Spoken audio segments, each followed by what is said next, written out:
La Brújula, la vida a partir de las 8 de la tarde. Juan Ramón Lucas. Me gusta esta sintonía de los martes. Hola, Cristina Villanueva, ¿cómo estás? Buenas noches. ¿Qué tal? Buenas noches. En igualdad, y seguro que hablamos del 8M porque está a la vuelta de la esquina y además con cierta polémica tras la nueva ley de igualdad, de libertad sexual que ha revelado, lo hemos estado contando hoy y todavía lo comentaremos dentro de un ratito en la tertulia, que ha revelado división en el feminismo y la relevancia política está también que en el gobierno. Pero en fin, lo hablamos más adelante. Ahora me parece que vas a centrar el tiro en otro sitio, ¿no? Bueno, porque es que fíjate, es que yo no lo llamaría división, ¿eh? A mí me gusta llamarlo diferencias y fíjate, es que el feminismo es un movimiento que engloba diversas luchas sociales. El objetivo es el mismo, ¿no? Que es conseguir la igualdad real entre hombres y mujeres, pero ¿qué tiene que ver el mundo de la dirección de la empresa? Es un tema laboral, pero esa lucha es muy diferente a la de las mujeres con empleo precario. ¿Y yo de qué te quiero hablar? Pues de aquellas mujeres, por ejemplo, que forman parte de la Iglesia y que también quieren acabar con las desigualdades. Hablamos de la desigualdad en la Iglesia Católica. También. Ajá. Hace solo unos días, creo recordar, se producían manifestaciones delante de catedrales de Madrid, Barcelona, en Sevilla también, reclamando igualdad dentro de la Iglesia. Si no me equivoco, el movimiento era algo así como revuelta de mujeres en la Iglesia, ¿correcto? Eso es, sí. Entre ellas, mira, hay teólogas, hay religiosas, también hay laicas y también hay hombres. Van a participar en la manifestación del 8M. De hecho, en los últimos 2 años, incluso alguna congregación de monjas hizo huelga feminista. Ante la situación de inferioridad que estamos viviendo las mujeres respecto a los hombres, sufriendo toda clase de inferioridades, desigualdades, de vejaciones, está más que justificada la huelga del 8 de marzo. Yo, desde mi condición de monja, apoyo la huelga y me uno ¿Y por qué no? Porque la Iglesia está formada por el 65% de mujeres en distintas órdenes religiosas y un 39% de hombres entre sacerdotes, obispos, religiosos, diáconos, pero las mujeres, ellas, no están en ningún proceso de decisión de la Iglesia. Claro, la pregunta es si así lo quiso Jesús hace más de 2000 años y si así se recogen las Escrituras. Bueno, mejor que preguntemos a todo un doctor en teología, director además de la Cátedra de Teología y Ciencias de las Religiones. De la Carlos III. De la Carlos III, Juan José Tamayo, buenas noches. Buenas noches, me alegro mucho, Juan Ramón, volver a encontrarme contigo después de haberlo hecho en Radio Nacional, creo recordar. Hace unos cuantos años, sí. El programa de la mañana, sí, todos somos un poco más mayores, sobre todo yo. Bueno, gratos recuerdos, ciertamente. Me alegro mucho de volvernos a encontrar aquí en La Brújula, profesor. La cuestión es, ¿quiso Jesús, y así se desprende del Evangelio, que solo los hombres formaran la Iglesia? Y pienso en lo que sabemos todos, que tuvo 12 apóstoles, varones, y que edificó la Iglesia sobre San Pedro. Claro, pero eso es una construcción teológica totalmente patriarcal. Los 12 son una figura simbólica. Lo más importante es el movimiento igualitario de hombres y mujeres que puso en marcha Jesús de Nazaret. Y el núcleo central o la referencia más importante es la del discipulado. Y en el discipulado hay que incorporar tanto a hombres como a mujeres, con un protagonismo extraordinario, porque además el cristianismo nace de un movimiento de mujeres emancipadas de Galilea, y a partir de ahí estas mujeres van a ser las que van configurando el movimiento de Jesús, acompañándole a lo largo de su predicación y de su actividad y estando hasta el final a su lado en el momento de la cruz. Y precisamente las primeras testigos de la resurrección, que constituye el origen de la Iglesia cristiana, son las mujeres. Claro, porque cuando muere en la cruz y resucita, la primera que se aparece es a María Magdalena también, y de hecho en los evangelios leemos cómo Jesús, ¿no?, habla en público con mujeres, que un comportamiento en aquella época se consideraba bastante poco digno para un maestro. También se opone a los que con la ley judía querían condenar a una mujer por adulterio. Eso es un poco lo que aboga, ¿no?, la teología feminista, ir al origen de todos, y todo esto forma parte de la vida de Jesús. Profesor, ¿en qué momento la mujer dejó de contar como parte de la Iglesia? Yo creo que a partir del finales del siglo II, principios del III, durante la época en que la Iglesia se conforma como comunidad doméstica, sería como una especie de comunidades de base de hoy, donde las mujeres, incluso según Schillebeeckx, el gran teólogo holandés, pudieran haber presidido la Eucaristía como personas que gestionaban la administración de la casa. El propio Pablo de Tarso, por ejemplo, en la carta que escribe a los romanos, hace recomendaciones y recuerda a 9 mujeres, y todas ellas son mujeres con funciones directivas dentro de la comunidad cristiana. El debate no es nuevo, profesor. El Papa Francisco ha instituido una comisión para el estudio del papel de la mujer en la Iglesia Católica y referenció la existencia de diaconisas en la Iglesia antigua para el bautismo de mujeres o para uncir los cuerpos de las mujeres. Doctor, ¿hay base para cambiar y tener mujeres diaconisas en la actualidad?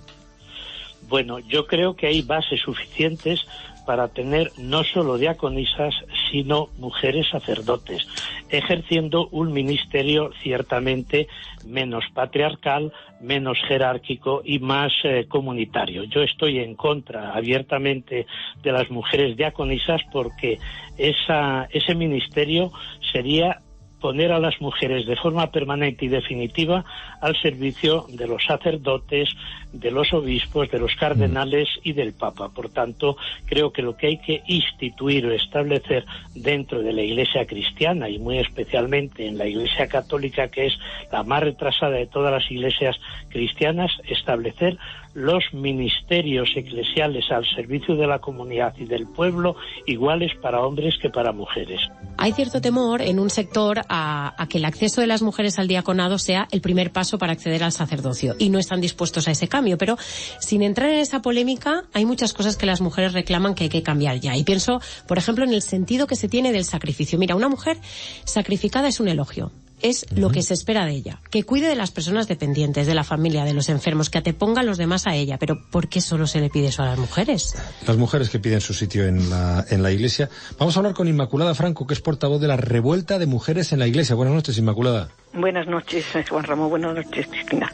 ¿Cuáles son las líneas generales de vuestra reivindicación? Es decir, ¿qué cosas habría que cambiar y se podrían cambiar ya?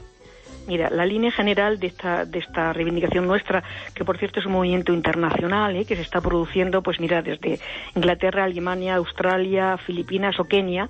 Bueno, la línea general es única, que es igualdad, visibilidad y reconocimiento de la mujer en todos los espacios de la Iglesia. Que tengamos voz, pero que también tengamos voto. Es decir, por ejemplo, en el reciente sínodo, pues las mujeres han tenido voz, pero no han podido votar.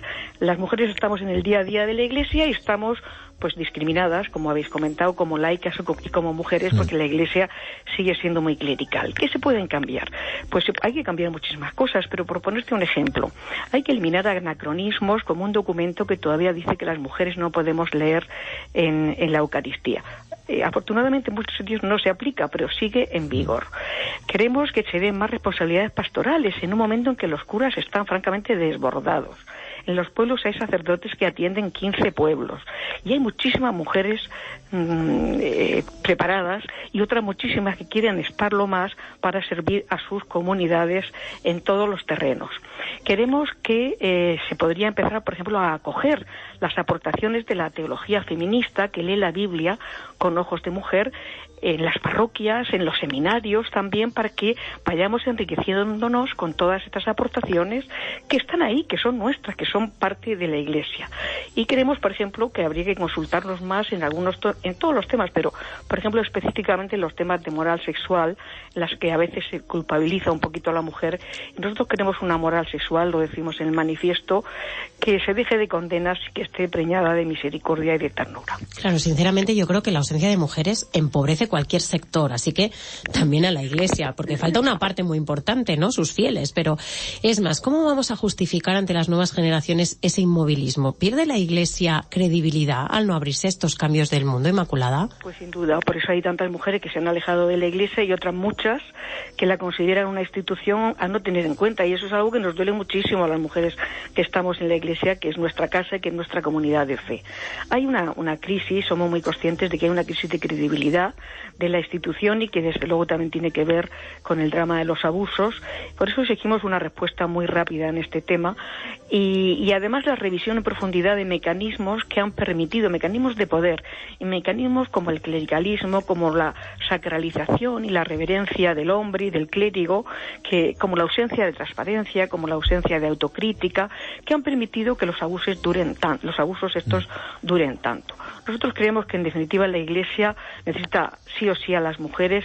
No habrá una respuesta efectiva de la Iglesia al mundo de hoy si no se cuenta con las mujeres. Y creemos que hay que dialogar con los movimientos de liberación de la mujer, hay que tenerlos en cuenta, hay que entenderlos como que son un signo de los tiempos, decimos los cristianos, es decir, un signo positivo que anuncia que la historia avanza. Esas son algunas de las cosas que la Iglesia tiene que hacer. La verdad es que, como en todos los movimientos feministas, hay una necesidad de hacer justicia con esas mujeres silenciadas de la historia y un revisionismo para rescatar la aportación de las mujeres. Lucas, ¿conoces algún nombre de mujer relevante en la Iglesia? Bueno, nosotras, por ejemplo... Le he preguntado a Juan Ramón. Me lo preguntaba a mí, pero me alegro que me saques del atolladero porque no conozco. Sin embargo, yo creo que las hay, claro. Las hay muchísimas. Mira, en la concentración que hicimos delante de la Almudena llevamos unos carteles con las fotos y la foto grabado de algunas mujeres, algunas son muy antiguas, y una pequeña frase de ellas y sobre su vida. Realmente hay un patrimonio riquísimo de estas mujeres que muchas han quedado muy silenciadas. La más conocida es Hildegarda de Bingen, que es una benedictina que además es doctora de la Iglesia, la reconoció como tal Benedicto XVI. Esta era una señora que en el siglo XII se tuteaba con el Papa y con el Emperador. Los aconsejaba, le escribían, se dejaban aconsejar por ella. De vez en cuando les tiraba también un poquito del pelo porque les criticaba algunos de sus comportamientos. Ella es muy reconocida, pero no es tan reconocida y le costó la vida una señora que se llamaba Margarita Porete, que era una beguina. Las beguinas eran unas mujeres medievales del siglo XIII que consagraban su vida a Dios y a la caridad, al servicio a los demás, pero no eran religiosas. Es decir, no aceptaban la autoridad de ningún varón ni de ninguna mujer. No tenían votos y vivían libremente, agrupadas en comunidad o cada una en su casa haciendo su servicio. Inmaculada Franco, portavoz de Revuelta de Mujeres en la Iglesia. Muchas gracias y muy buenas noches. Gracias a ti, gracias a los dos. Buenas noches. Juan José Tamayo, profesor, gracias de nuevo por estar con nosotros. Gracias, Juan Ramón. Espero que nos encontremos pronto de nuevo.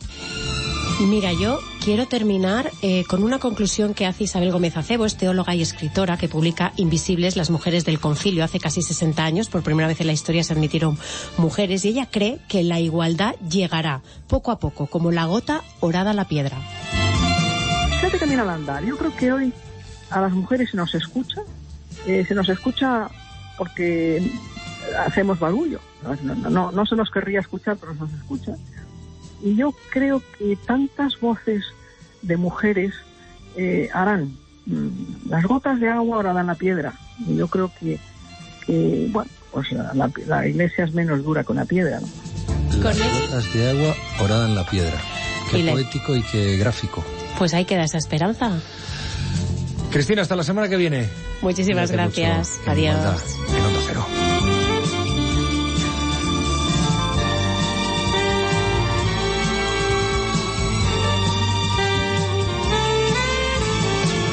La brújula.